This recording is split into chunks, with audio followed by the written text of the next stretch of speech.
Mango tastes like dessert, so are you basically eating a bowl of sugar? Not quite. For most people, a moderate serving of whole mango can fit comfortably into a healthy diet.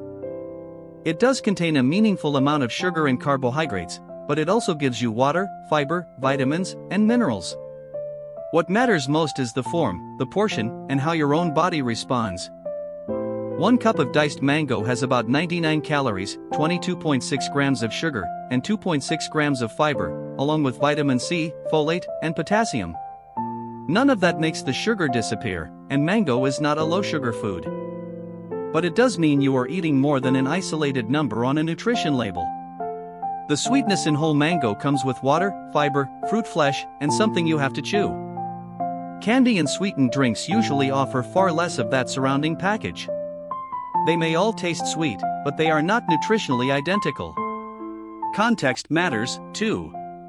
A small bowl of mango in place of your usual afternoon cookies will generally give you more nutrition. A large container after an already filling dinner still adds calories and carbohydrates. The honest answer is not that mango has no sugar. It is that sugar is only part of the picture. Whole mango, mango juice, and candy are not the same. Think about the difference between eating mango chunks one at a time and drinking a large mango juice through a straw. They may start with the same fruit, but they are not nutritionally equivalent, and the same portion may not feel equally filling. Whole mango takes time to chew. Its water and fiber add volume, and you can see how much is in your bowl. That gives you time to notice when you have had enough. Juice goes down much faster. Juicing often removes much of the pulp and fiber, and one large glass can contain several servings of fruit. 100% juice means it is all juice, not that it is sugar-free. Mango drinks, fruit punches, and boba drinks may also contain added sugar. Smoothies land somewhere in the middle.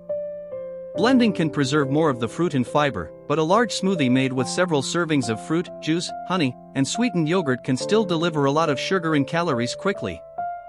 Mango candy and pastries are simpler. They are usually built around added sugar and refined ingredients, without the water, fiber, and full nutrient mix of the fruit. Whole mango does not contain a special kind of sugar that your body cannot recognize. Its advantage is the package that comes with that sugar, not an exemption from counting carbohydrates. What does mango do to blood sugar? Mango can raise blood sugar. 1 cup of diced mango contains about 25 grams of carbohydrate, so some rise after eating it is expected. How large that rise is, and when it happens, varies from person to person. Portion size matters, but so do the rest of the meal, medications, activity, and your individual metabolism. So mango can raise blood sugar does not mean everyone must avoid mango. If you do not have diabetes, there is usually no reason to skip it just because it tastes sweet. Treat it as a serving of fruit. Put some in a bowl instead of eating distractedly from a large container. That simple boundary makes it easier to notice how much you have eaten. If you have diabetes or insulin resistance, include mango in the carbohydrate count for your meal or snack.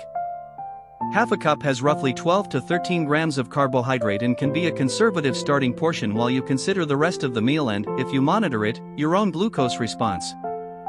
That half cup is a practical estimate, not a prescription or universal limit.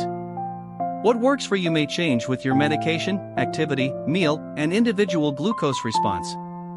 A clinician or registered dietitian who knows your health history can help you personalize the portion. The real benefits, without the hype. Mango has real nutritional value.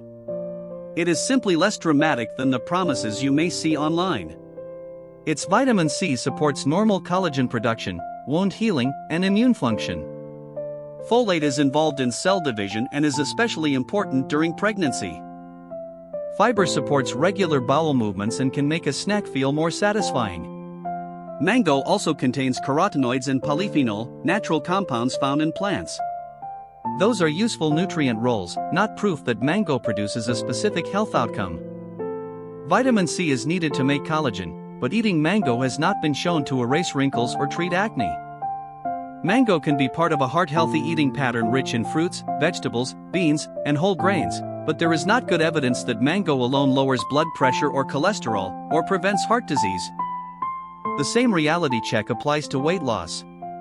Replacing a calorie-dense dessert with a moderate serving of fresh mango may make your snack more nutritious. Whether that leads to lower calorie intake or weight loss depends on your overall diet. Mango is not a fat-burning food. You may hear about a small study of 23 adults with overweight or obesity.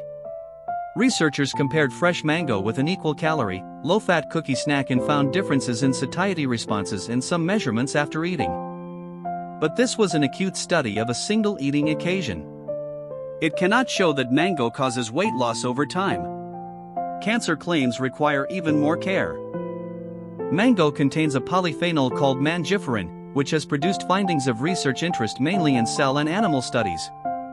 The evidence is still mostly preclinical, and mangiferin has limited oral bioavailability. Only a limited proportion may reach the circulation in a form the body can use after it is swallowed. Experimental extracts and doses are also very different from eating mango with lunch.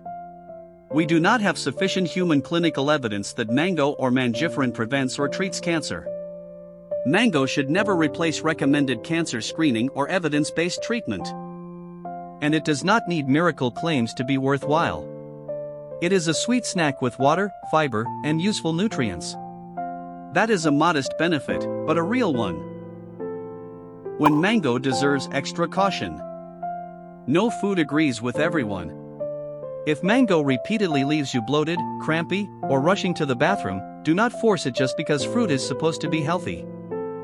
This can matter for some people with irritable bowel syndrome or IBS, and for those with fructose malabsorption. When fructose is not fully absorbed in the small intestine, some can reach the colon and be fermented by gut bacteria.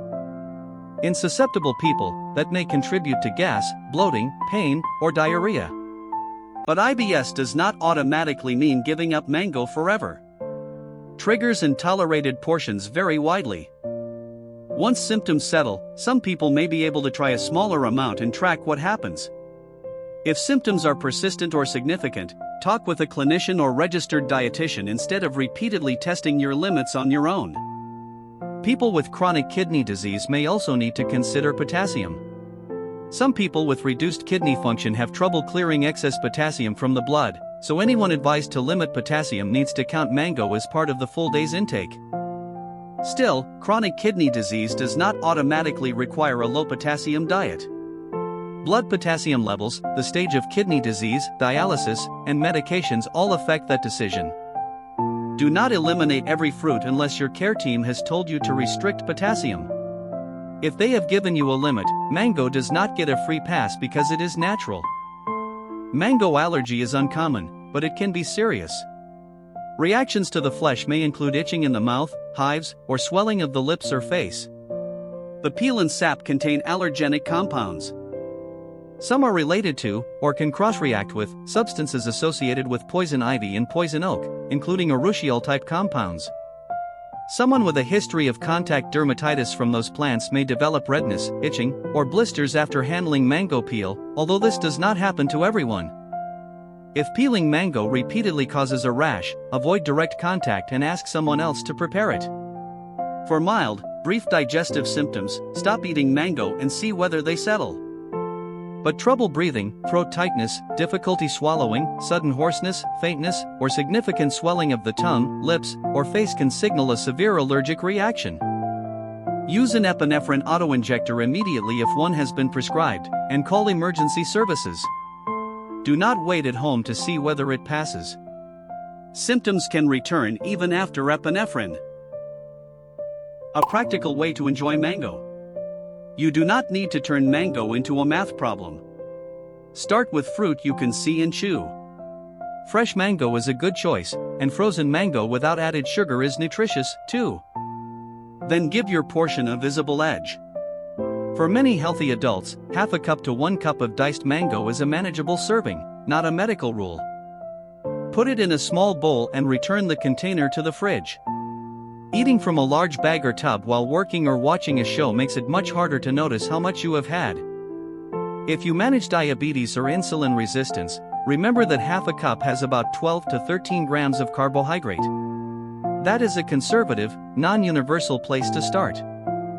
Adjust it around the rest of the meal and your actual glucose response, with professional guidance when needed. For a more filling snack, add mango to unsweetened plain Greek yogurt, pair it with a small handful of nuts, or toss it into a salad. Protein, fat, and other foods do not cancel the sugar, and pairing does not guarantee a smaller glucose rise. It may simply make the snack or meal more satisfying for some people. Treat juice and dried mango differently from fresh fruit. Juice is easy to drink quickly and may pack several fruit servings into one glass. Dried mango has lost most of its water, so its sugar and calories are concentrated into a small volume. A few handfuls can add up fast, especially if sugar has been added. For canned mango, look for fruit packed in water or its own juice with no added sugar. If syrup is the only option, draining it removes some syrup and therefore some added sugar, but it does not make the fruit carbohydrate-free. And with smoothies, sweetened yogurt, boba drinks, or desserts, check the full ingredient list rather than trusting the mango picture on the package. So, is mango too sweet to be healthy? For most people, no. The key is not sweet means unhealthy, and it is not natural means unlimited. It is form, portion, the rest of the meal, and your own health needs. Enjoy mango without guilt and without treating it like a miracle food. Put some in a bowl, eat it slowly, and let it be exactly what it is, an ordinary, delicious, nutritious fruit.